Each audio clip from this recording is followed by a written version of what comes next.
The beginning. The world is changing, and all you elite establishment, ruling class, condescending Washington bigwigs who think you know better than ordinary Americans are out. Start packing. Your days are numbered. Now, I told you this election was a revolution, but even I didn't know how big it would be. It's worldwide. The headlines scream it. The working class who toil every day to pay their rent and put food on their families' tables are tired of being lectured by the fat cats in Washington and Brussels who preach what we need and when we need it. The Brits, in a monumental upset, made their voices heard this week, voting to exit the European Union. You know, the place with open borders, the one that's being overrun by immigrants as they watch their economies falter? Similarly, Americans fed up with this "We Are the World" song and dance will catapult Donald Trump to the White House. I think people really see a big parallel. A lot of people are talking about that, and not only the United States, but other countries. People want to take their country back. They want to take their borders back. They want to take their monetary back. They want to take a lot of things back. They want to be able to have a country again. So I think you're going to have this happen more and more. I really believe that, and I think it's happening in the United States. People want to see borders. They don't necessarily want people pouring into their country that they don't know who they are and where they come from. They have no idea. Newsflash. We don't want an internationalist country. We don't want world banks, globalization of our economy, a country with no border and no identity. You are not allowed to change the identity of this country. Americans want a nation state. Our country, with a history of freedom, is combined with a history of responsibility. And yet our proud history, even our money, is being rewritten to accommodate a new worldview. We are so beaten down by political correctness that most of us are numb to the surrender of America. And as for those naysayers, the one who say, Donald Trump just can't win, listen up. Those naysayers in England got it all wrong, didn't they? Prime Minister Cameron got it all wrong. You know, the one who criticized Donald Trump for his temporary ban on Muslims. And now Cameron's out.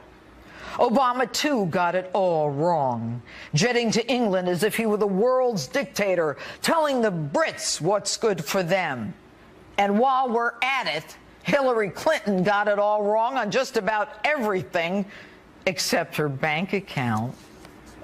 When the President of the United States, a country founded on the Judeo-Christian ethics, tells Christians at a prayer breakfast, no less, to get off their high horse after Christians get their heads cut off, not even willing to mention Islamic extremism, when the President of the United States allows hordes of immigrants whose names, let alone backgrounds, we don't even know, while ISIS proudly announces that they're infiltrating these refugees, when states are not even notified who the federal government is sending to live in their neighborhoods, flying in unknowns from Central America and the Middle East en masse, and they demand Sharia law in place of American law, then we are in the wilderness, folks. And I don't want to hear that Americans need to be more humble, that we need more humility, that my free speech needs to be tamped down so as not to offend another's religion. Nowhere does our Constitution say we cannot say something about another's religion. Nowhere does our Constitution say we cannot say anything that offends others. And by the way, where does it say I can't have a gun? Do not use our Constitution against us while you use the same Constitution to shield those who violate our laws, showering them with all the rights and benefits, but none of the responsibilities. When our president's first response to an American getting his head cut off is to show up in a golf cart and then keep on golfing, when he is in, and his attorney general's response to Americans being killed by Muslim terrorists is to stand up for Muslims, then it's time to take our country back. And don't tell me that to not take these people in is not who we are. I know who we are. My grandfather was a part of the greatest generation that stormed that beach in Normandy. My dad saw the plume in Nagasaki and later died early because of it. No, you don't preach to me. I know who we are, and I know who I am. I am an unapologetic nationalist. I am an unapologetic American. And that Statue of Liberty that says, give me your tired and your poor and your huddled masses, we never had a problem taking them in from the beginning. We're the most generous country in the world. As a judge, I've sworn in newly naturalized citizens for years and have never been more proud of immigrants and America. But they do it legally. They have to swear allegiance to America, follow our laws, and they cannot be exempt from arrest because of their illegal status, as they now are in sanctuary cities. Even the Supreme Court had to stop the president who attempted to ban the deportation of 4 million illegals and give them an automatic right to work here.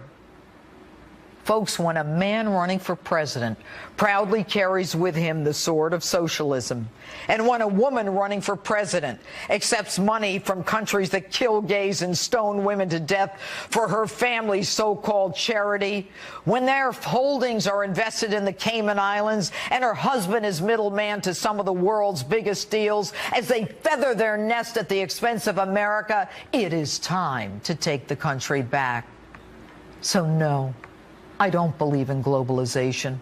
I don't believe in this internationalist mumbo-jumbo hogwash. I don't believe in self-denigration. I believe in our nation state. I believe in our borders. And I believe in the law, the Constitution, and the Declaration of Independence that outlines the character of the people and who we are. Every week, I speak to you in front of a backdrop. But it's so much more than that. It's the American flag. It represents the spilled blood and treasure of those who gave up everything for this great nation. It stands for freedom, equality, and justice. And I'm damn proud of it. And that's my open. Tell me what you think on my Facebook page or Twitter, hashtag Judge Jeanine. And joining me now is the co-host of The Five, Juan Williams. Good evening, Juan. Nice to have you on the show tonight. How are you? I'm great. The weather's great. Good evening, Judge Jeanine. Your opening statement was strong. Yes. All right, let's talk about Brexit. I appreciate that. So I won't let you hit me right off the bat, Juan. Nope. What do you think is happening with Brexit, Juan, and the fact that, you know, the Brits decided to exit the EU? What was that about? Well, I think there are a number of things to say here. One is I think you have a lot of people reacting to the immigration issue that we know is very high on their agenda. And secondly, the impact of the loss of so many jobs, especially in Britain. You've had a terrific, recession. They got hit much harder than we got hit here in the United States. Their unemployment is much higher. So I think you have those factors playing. But to pick up on what you said in your opening statement, anybody in this country who thinks, well, gee, we're so different, they might be whistling past the graveyard, Judge Jeanine, because you look at the polls over there, the polls were wrong. You look at the anti-establishment fervor over there. I see a lot of it over here. And when you stop and think about, even the history, remember, Margaret Thatcher won and brought conservatism to Great Britain. The next year, it was Ronald Reagan right here in the United States. But where I think you're off a bit is our electorate is much different over there. They don't have the diversity. The working class there is almost all white, while the working class here has lots of Latinos Juan, and that's black a great people. point. That's a great point. We are more diverse, but it was about London, almost the urban, more cosmopolitan versus the other areas. But London and the Brits have a big immigration issue too, so they're not as homogenous as they once were. But isn't there a worldwide reaction to this immigrations thing, this lunacy of, no borders anymore? And I know you're not a Trump fan, and I am a Trump fan, but, he has hit a chord that I don't believe Hillary Clinton can ever hit. No, but remember two things. One is, for Britain and for the European Union, they have endless borders, and they were being controlled by the European Union in Brussels in terms of immigration flows and entry. Here in the United States, we are blessed to have two large oceans, and we have two neighbors, Canada and Mexico. That's about it. You talk about Syrian refugees and fears that they're being infiltrated by terrorists. Germany's taken in millions. We've taken in less than 10,000. I don't even think 2,000 at this juncture. I think now they're not talking about 500% more. But look, Juan, you admit that we're flying them in. We are flying them into states around the country and not giving those states notice. I mean, there is a war going on between some of the in Congress who have no say with any of these refugee programs or bringing them in. We don't know who they are. Well, of course we know who they are. They have to go through a strict screening. And let's take the Syrian refugees, for example. It's 2 years, Judge Janine, before they can come anywhere near these shores. So we do know who's coming. But I think, to your point, you look at what happened down in Orlando or San Bernardino. Those people were born in the United States. What we don't know, what we can't control, is the kind of poisonous I'm coming ideology. up against a break, Juan. Here's the thing.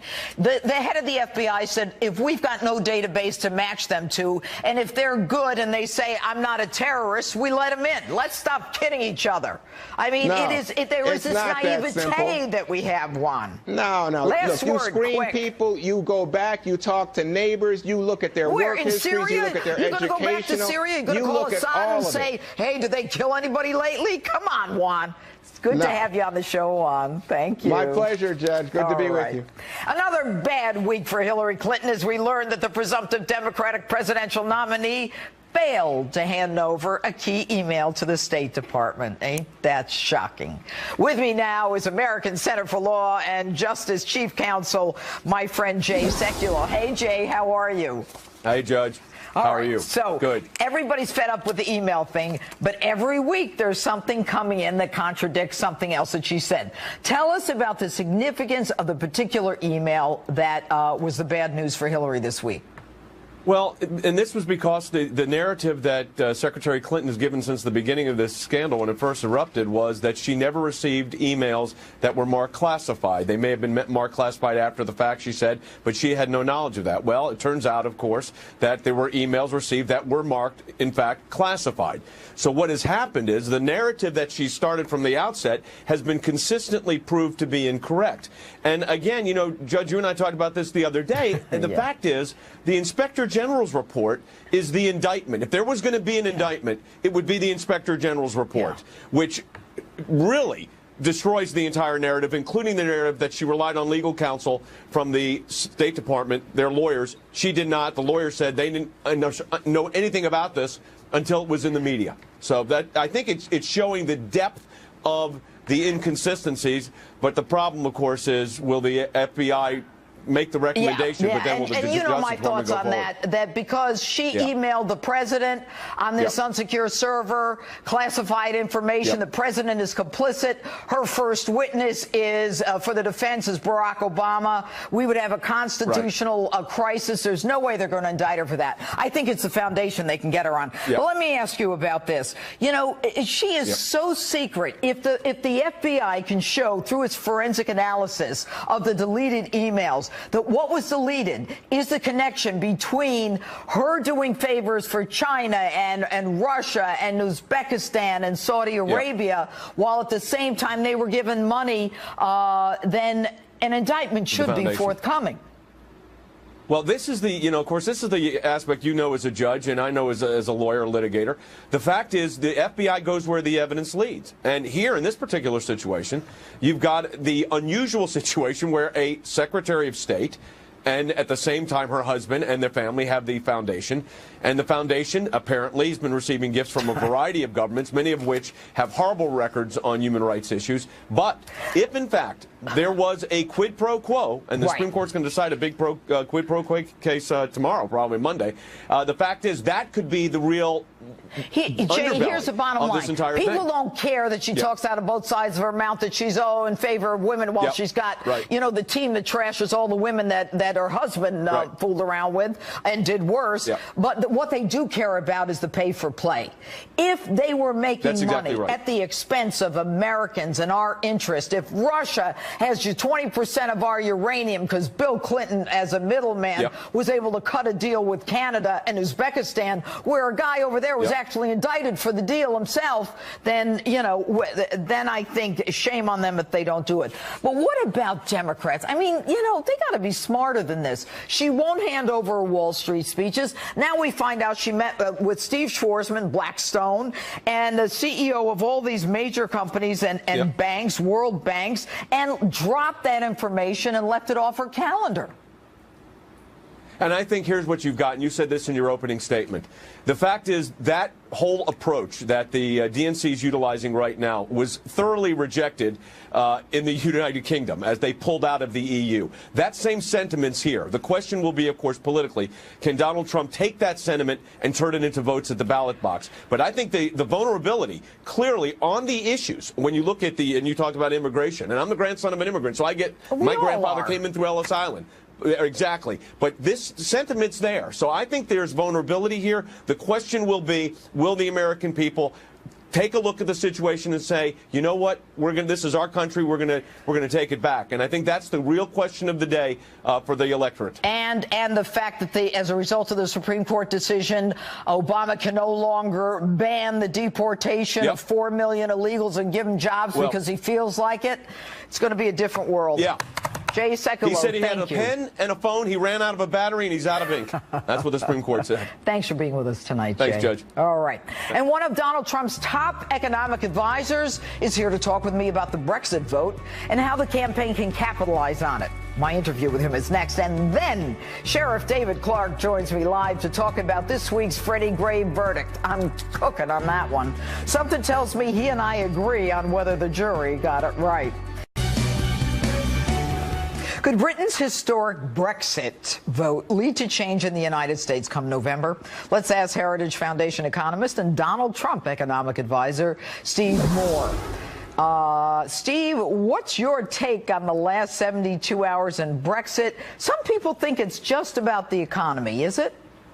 Hi, Judge. Great to be with you. Well, it's partly about the economy, no question about it. In England, in Europe, and here in the United States, the middle class, the working class, is in a kind of revolt right now. They're not feeling that we've ever really come out of this recession. Their paychecks are shrinking. That's certainly happening here in the United States. And there is this kind of rebellion that's going on. We saw this in the rise of Donald Trump, and I think that was part of the explanation for what happened in that. Remember, nobody expected that vote that we had. Well, all the predictions were that it wasn't going to happen. You know what, Steve? You know what I think is interesting? When I started reading about this more, I think like a lot of people, it's happening in Britain. What's that got to do with us? But at the same time, what I find fascinating is that Cameron had Obama go over there and say, in his dictatorial, you shouldn't leave. But what they started saying is that if they exited the EU, that it would harm the national security, that Abu Bakr al-Baghdadi, the leader of the Islamic State, was probably in favor of Britain leaving the EU. They were so desperate to not leave it. What was that about?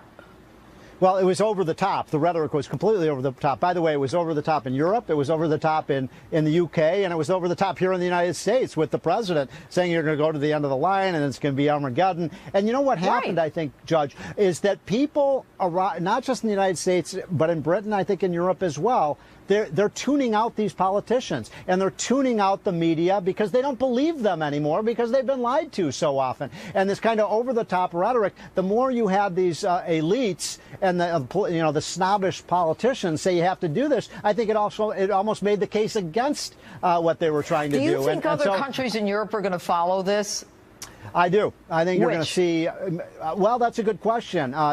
Greece? The question is what happens to Germany, because Germany's paying all the bills over there, right? And so there's real anger there. Angela Merkel, she invited him in. Let her pay the bill. Exactly. But you said Greece. Greece will never leave the EU because they're the ones who are collecting all the money. Right, so right. they want it. But One of the things that upset the British citizens is their net payers. They have to spend I learned this from Fox News, $10 to $20 billion a year from the British taxpayers go over to Europe, and people said, I'm sick of that. And I think you're seeing the same thing here in the United States. Remember where Donald Trump says, why are we paying all the costs for NATO? Why isn't Europe paying for their own defense? I never realized it, but apparently they're only paying 4% or something absurd. Yeah. The other NATO members were paying like 96% of that. That's bizarre. But this scaremongering, and it isn't really about big business, big banks, the establishment, being able to continue to pull the strings on the working man. No question about it. Yeah, this was a workers' class revolt, and I loved did you see the headline in the New York Post this morning, Judge? Power to the people. Yeah, I had it in my open, Steve. I know. Well, it was fantastic. And I think, we're seeing the same dynamics happening here, where I saw it in the Republican primaries, where a lot of the Republican voters, they just didn't believe what these professional politicians were saying. They've been lied to. They think Washington is corrupt. By the way, I'll just give you one amazing statistic. 3 of the 5 wealthiest counties in America are in Washington, D.C. Now, how did that happen, Judge? Gee. We don't produce. All we do is have lawyers and politicians, and yet we get all the money. All right. Steve Moore, thanks so much for being with us tonight. Okay. See you soon. All right. Street Justice takes on the congressional sit-in, and that's ahead. But next, the historic vote in England and the new details in the Clinton investigation. I'm talking about all of it and the impact of the race for president with my political panel as Justice rolls on. Welcome back to Justice on this very busy news night. Trump, Hillary, Brexit. So much to talk about. Let's get right to it with my all-star political panel, American Conservative Union Chairman Matt Schlapp and former senior aide to Democratic Senator Charles Schumer, Chris Hahn. Chris, where are you? I am in West Babylon, New York, out on Long Island. Oh, all right. Well, you're in the Hamptons. All right, Matt, Brexit, who does it benefit, Trump or Clinton? Trump, absolutely. You know what Hillary Clinton's campaign slogan is? Stronger together.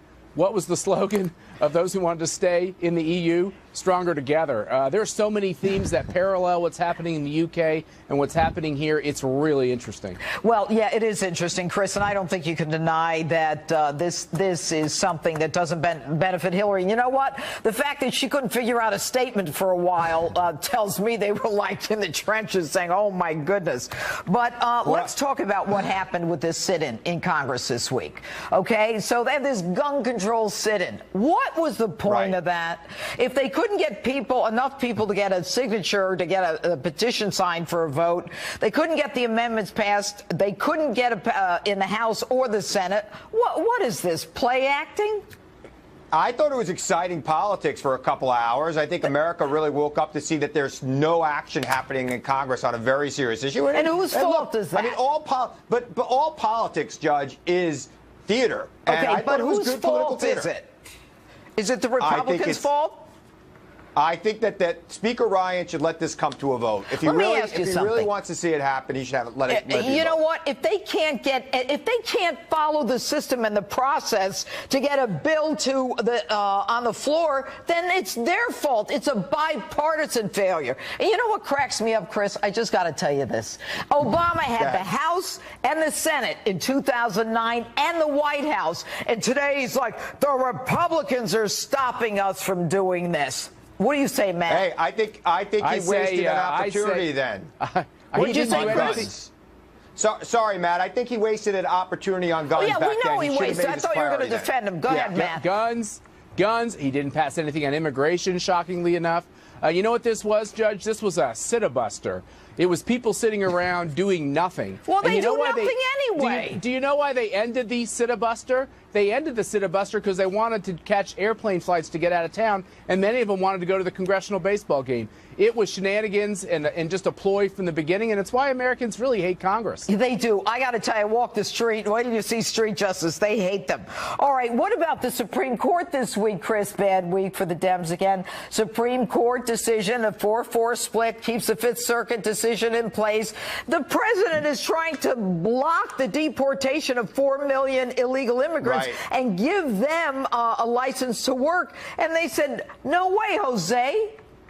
Well, you know, bad for the president today, good for Hillary in November. If you're a Latino voter in America right now, you know exactly who's on your side and who you should be voting for. But you know what? I got to tell you. If Donald Trump doesn't get over 35% of Latinos, he ain't getting what if they're elected. illegal? How are they going to vote?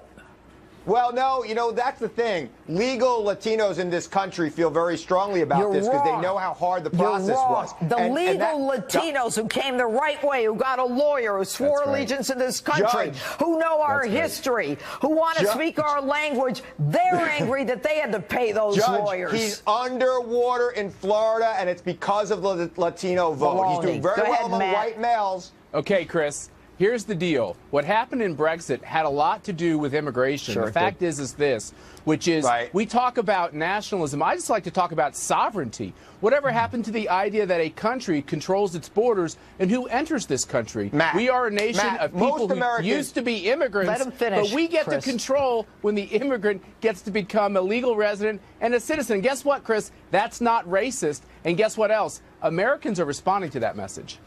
Go ahead, Chris. Most Americans, Matt, including Donald Trump, didn't even know what Brexit was 2 weeks ago. They know I got to now. tell you something. They know now, Chris. The Latino voters and educated whites in America are not going to stand for that kind of isolationism that they had there in Britain. In fact, most British people today are regretting what happened last week. That's really? Untrue. Did you do your own poll, untrue. Chris? Stop with the hogwash, Chris. Most Brits are regretting the decision they made 48 hours ago? Are you kidding? No, Judge, the polls actually show that more Brits are actually regretting the fact that they didn't also vote to pull out of the EU than the opposite. So that's completely untrue. And the fact is this, which is there's going to be some political turbulence after this pullout. There's no question. And everyone's going to use it for their political advantage. The fact is people get the truth here. Countries should be able to control their borders and control their economies. And that's the theme of the day. What's wrong with being an American? What's wrong with being proud of this nation? Why are people flying the flags from other countries and burning the American flag? I get the First Amendment, but you know what? They went too far. First of all, most people do not burn the American flag. Most people, well, there are very people carrying the flags from the other countries are. Judge, I think most people, immigrants, non-immigrants, even people coming here illegally, want to be part of the American dream. That's why they come here. That's why my grandfather came here. Follow the American law, Chris. That's right. Well, look, if the American law was fixed the way it was supposed to be, if we were able to deal with the market in place, your family, my family, Matt's family follow the law. There was a system the fact that is this: not only do we have people here who shouldn't be here, they're here illegally. You know what the courts just showed, and the Supreme Court? The President of the United States is acting in an illegal fashion when he tries to give these people legal status. In this sanctuary city, we don't deport them, and they're killing people. Shame on us. Match slap, Chris Hahn. Bye. Street justice is still ahead, and next, some Law and Order with Sheriff David Clark. We'll talk about the Freddie Gray verdict this week. Don't go away. Love that case.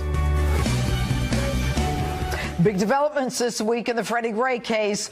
Officer Caesar Goodson, the driver of the van that transported Gray after his arrest, was found not guilty of all charges. That makes him the third officer in that case tried without a conviction. Meanwhile, there are growing calls for prosecutor Marilyn Mosby to step down and drop the charges against the other officers in this case. Here with reaction, Milwaukee County Sheriff David Clark. Good evening, Sheriff. All right, the Freddie Gray case and what happened in Baltimore is pretty much a symbol of the black community's distrust of law enforcement. And yet here we had a black prosecutor, a black victim, a black defendant, and a black judge. Is this a racist verdict? Not even hardly. Judge, look, this woman, Marilyn Mosby, is drowning in her own incompetency. Justice has prevailed for one of Baltimore's finest yet again. Look, you're a former prosecutor, a district attorney. You never would have charged this case. You were a judge. You sat and heard these types of cases. You would have dismissed this too. Keep in mind that Marilyn Mosby, before she became the state's attorney in that county in Baltimore, has never charged or prosecuted a homicide case. That's right. She does not know anything that goes into this. I investigated homicides. The woman was an insurance lawyer. Did you know that, David? Right. She was an insurance lawyer. And within 24 hours of getting the autopsy report, she says it's a homicide, we're going to indict. And then she says, I hear your call, as if she's the queen who's going to come out and calm the masses. What's going on in this woman's head? Well, she weaponized the prosecutor's office there looking for a political end. She went on a witch hunt looking to hang one of Baltimore's finest for something that they did not do. I've investigated a lot of homicides myself. I've taken them in for charging. If you were the prosecutor in this, I would have said, Madam District Attorney, we don't have anything here other than a horrible tragedy. There's no criminal intent on anybody's part, and you would have done the right thing. I think right now Marilyn Mosby is going to have to dig down and find the moral courage to do the right thing here. She continues to put up this facade, and the good people in the city of Baltimore have to relive and have this wound open and relive this horrible tragedy over and over and over again because of her incompetence. She promised something she cannot deliver. It's time to let the city of Baltimore put this ugly chapter behind her and let them move forward. I'm asking the Attorney General of the state of Maryland to move in, take this case over, go into a court, ask that these charges be dismissed, and end this horrible nightmare. You know what's interesting, Chief, is Sheriff, I should say, is the fact that when they were put to the test of proving the evidence of this depraved heart murder, they couldn't even prove anything with how many minutes of video they had. The defendant who was in the van, another prisoner, said, nah, everything was fine. And, you know, the guy, there were two minimal infractions, one that involved a wider turn than it should have been, which would have been, according to, you know, the defense, the G-force would have benefited the victim in the case. I mean, does the woman not know how to prove a case? No, she doesn't, because she should have never charged this case. Look, she made this decision even before the investigation was completed by the Baltimore Police Department. That's why I said she was engaging in political chicanery with the law here. And now she doesn't know what to do. She may become the first prosecutor in U.S. history to have a 6-defendant case and go 0 for 6. Well, those are pretty bad numbers. But let me ask you this. Look, as a DA, I ran my office. You know, I had a lot of investigators and cops who worked for me. The most important thing that we can do as prosecutors is to work closely with cops. How do you think it's working in that DA's office for the victim of rape, the victim of larceny, a burglary? I mean, when the cops go into the DA's office, I mean, what's it like? This woman is looking to hang these people with no evidence. How does this impact the community? She's damaged. She has no integrity.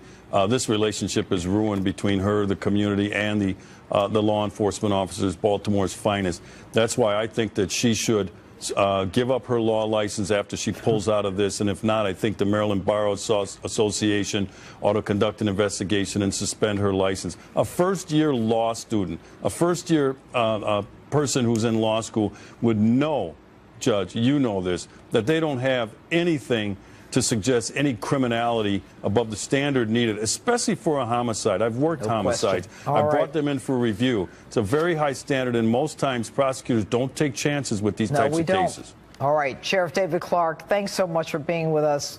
And lawmakers take a seat in a sit-in on Capitol Hill, so I hit the streets to talk about it in Street Justice. David.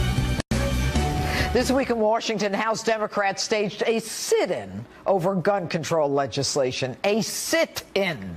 They stopped working because they were mad that they couldn't get their way. So I hit the streets for some street justice to get your take on the congressional chaos. Take a look. Okay, what do you think of the congressional sit-in when everybody brought their sleeping bags and sat on the floor in Congress because they couldn't get their way? It's a start. It's a start? No, it's a stop. It's not a start. All right, it's a stop.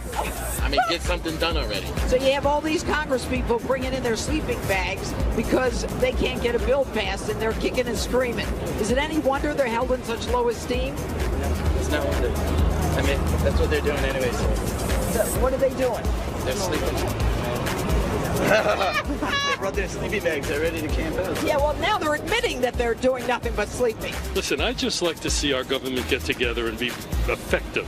I'm getting tired of watching what goes on. Yeah, but we're all tired. They're held in such low esteem. 18% approval rating, okay? Deserve it. It's all a play to take our guns. Don't believe it. I'm telling you, it's just not right. They're acting like children. But if the Republicans did that, oh my Lord. What do you think of all these congresspeople and the sit-in in Congress because they couldn't get a bill passed? They brought their sleeping bags. Well, I think sometimes drastic action is necessary to get things done. Why sit in Congress? Go outside and sit in and let Congress do the people's work. Well, I think they're sitting in because they want to create action.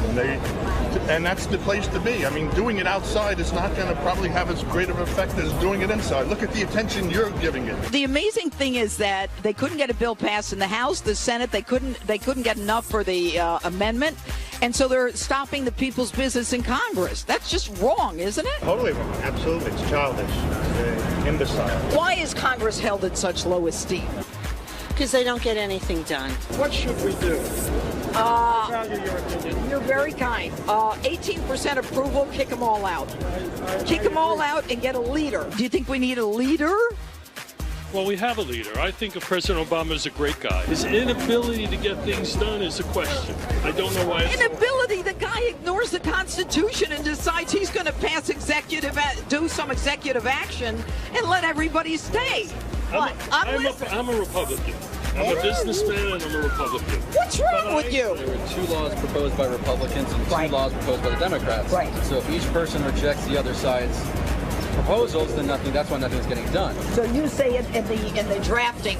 The drafting process, you have to have something that both parties can get on board with. It might not be everything they want, but it's not everything they don't want. Right. That's how we're going to get something done in this country. Okay. You got to let them go because they're going to do what they're going to do anyway. Yeah. And the more attention we pay to them, the more they're going to do it. Yeah, you're right. Would you say they're losers? I would never call anyone a loser, but I would say, hey, to each their own. They're sleeping in their sleeping bags. Yeah, in Congress, in Washington. Does that surprise you? Oh, they probably wasn't doing nothing in the first place anyway, so, I mean, it's good to get rest. You know, if you ain't working, you might well go and get you some rest.